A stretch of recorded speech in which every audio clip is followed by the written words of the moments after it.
Hello, I'm Dr. Donald Crowe. I practiced emergency medicine for 40 years, and I've been sober for the last 28. For a long time, I thought I knew how to stop drinking. I just didn't. Like most people dancing at the edge of sobriety, I had made a long, painful list of the reasons that I should stop.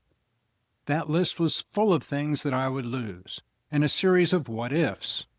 Eventually, some of those what-ifs came true, and I found myself in a treatment center. Here, my list of reasons not to drink expanded, but it didn't keep me sober. If you have tried to get sober and failed, even with a long, valid list of reasons to quit drinking, stick with me. In this video, I'm going to show you why making a second list might save your life. Once I made this list and faced it honestly, things shifted, because staring back at me was the list of the real reasons that I wanted to drink. If alcohol is taking from you more than it's giving, then this approach might open the door for you the way it did for me. Before we get started, please subscribe to Second Act Sobriety, ring the bell, and give us a like. Let's dive in. My life was unraveling, and it wasn't hard to see that alcohol and other intoxicants were to blame. So like almost everyone else in this situation, I began with the obvious list, the reasons why I should stop drinking. My relationships were strained, my career was at risk, legal troubles were looming, my health was deteriorating, and shame was drowning me. When I finally found myself in treatment, that list had already grown huge. There, drinking simply wasn't an option. I abstained for a month, the longest since my college days. As the fog of intoxication lifted, I began to ask exactly what treatment was I receiving in this treatment center. After the first week, which focused on managing withdrawal symptoms, most of what we did was to attend lectures about the harms of substance use and join group discussions about our experiences. Those rooms were full of diverse people, different ages, genders, jobs, religions. But we all had one thing in common, a growing list of reasons to stop drinking. In medicine, treatment means that the symptoms are controlled, the disease is arrested, and life becomes manageable again. I finished my treatment feeling like I was moving toward that goal. But after returning home, the urge to drink returned, and I drank again. My extensive list of reasons not to drink did not protect me. But that relapse was a turning point. It forced me to acknowledge what I had been avoiding. If I kept picking up a drink, there had to be reasons. There had to be another list. A list that I'd kept hidden away. A list of the reasons that I wanted to drink. My relapse proved that the items on that list had to be powerful enough to outweigh my reasons to stop.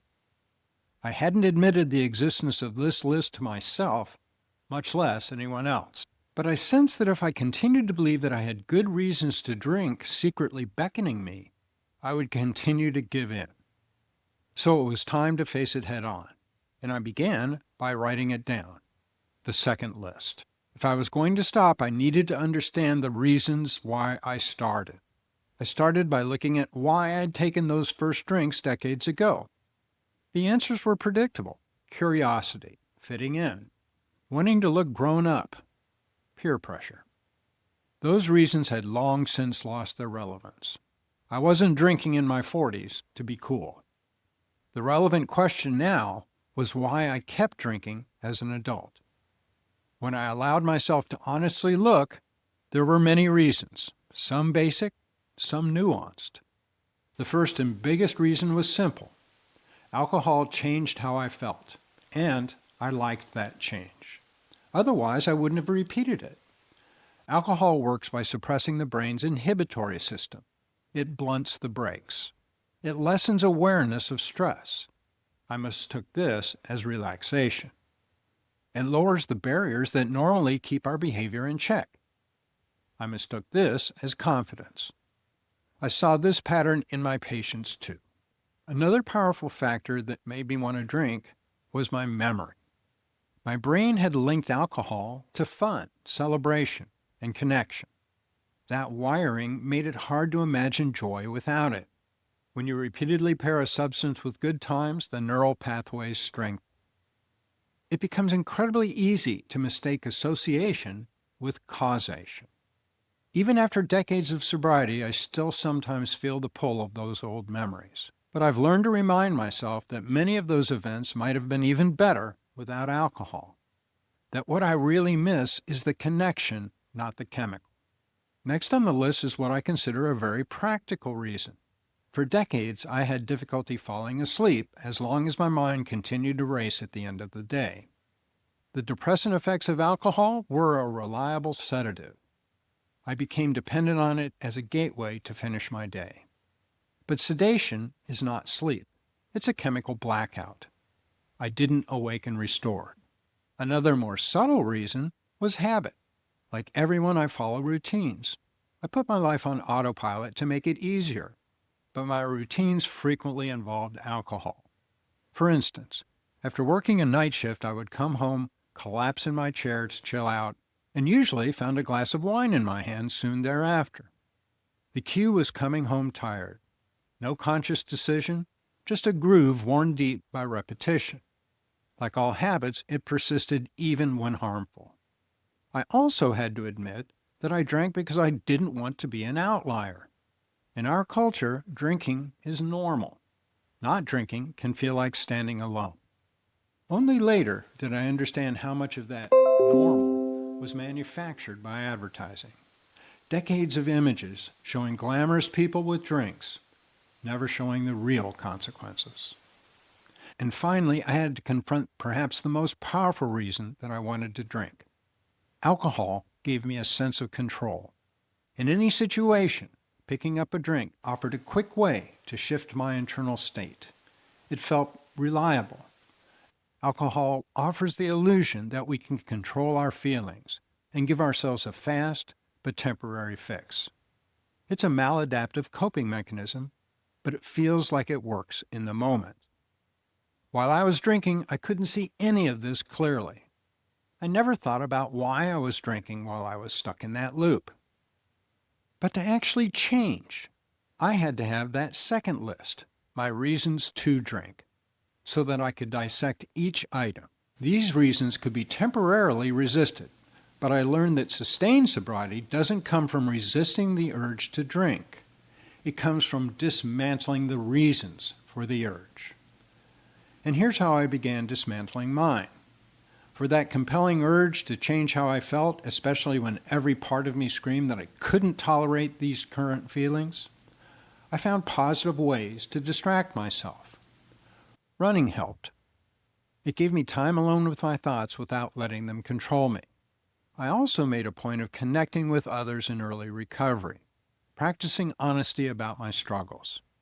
It helped knowing that I was not the only one feeling overwhelmed by my feelings. For sleep, I applied the same advice I'd given my patients. Limit screen time, keep the bedroom dark and cool, maintain a regular schedule. But what helped the most was to survive a few sleepless nights.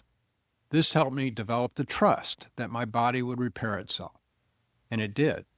Breaking the habit of drinking required awareness of the triggers that switched on my autopilot and avoiding them. However, stopping old routines was not enough. I had to develop new ones. When I worked a night shift instead of plopping in that chair as I had for decades, I immediately undressed and went to bed without any detours. With repetition, this became the new automatic routine. My fear of standing out turned out to be unfounded. Very few people even noticed when I stopped drinking. Realizing how much of my sense of normal had been shaped by outside forces became increasingly obvious, and I was actually angry at being so easily manipulated. Staying sober to avoid this coercion became another motivating factor. The fear of missing out and the positive memories tied to alcohol have taken longer to tame. I still sometimes feel haunted by them, but I've come to believe it's natural as we become more experienced to reflect on the paths we've chosen and those we've left behind. One practice that helps me is to look back on the old events and remember that they may have been even richer and clearer without alcohol. That reframing takes the shine off the illusion. And finally, there is the issue of control. That reason to consider a drink still shows up every once in a while, even after all these years. I believe that the desire to control how we feel is a basic human trait. My solution has been not to erase that desire, but to find other ways to create a sense of well-being. Over time, I've adjusted my relationship with the universe. I've come to believe that everything is happening as it should, and this comforts me. It's not an instant fix when I am disturbed. This way of life requires that I use a new set of tools, but over time, the need for an immediate chemical solution has lost its power. For me to stay sober over 10,000 days, what finally worked was not another warning or addition to my reasons not to drink. Nor was it a stronger act of will. It began with listing the reasons alcohol was winning. Only then could I stop the argument with alcohol and dismantle the logic that made it seem useful. I found that when you shine light on every good reason for drinking, most of them wither. And the ones that linger can be managed with new practices and support. If this message speaks to you, subscribe to Second Act Sobriety, ring the bell, and give us a like. And comment below with one honest reason from your own list of reasons to drink. Share this video with someone who might need it. Remember, giving up drinking does not mean giving up anything real. It means opening the door to the life you deserve. Check out this video, which explains why I will not drink is not enough. I'm Dr. Donald Crowe, and I'll see you in the next one.